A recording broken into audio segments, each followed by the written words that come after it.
মরতে হয় যাও, জান্নাত জাহান্নামের মাঝখানে একটা জায়গা আছে, জায়গাটার নাম হলো আরাফ। এই আরাফের মধ্যখানে যে দাঁড়াও, ওখানে যে মালাকুল মউত কাঁপতে থাকবে। মালাকুল মউত বলবে, আল্লাহ সৃষ্টির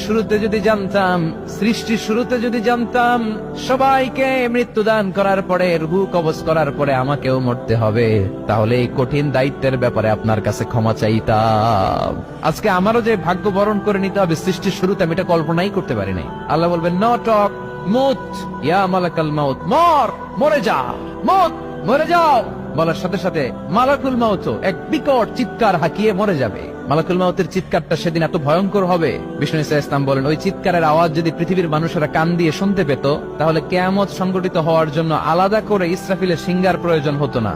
ওই চিৎকারের আওয়াজে প্রতিটা মানুষ কানের পর্দা ফেটে ওই জায়গায় লাশ হয়ে পড়ে যেত। এবার ডানে বায়ে সামনে পেছনে উপরে নিচে কেউ নাই, একজন ছাড়া। জোরে বলতে হবে, তিনি কে?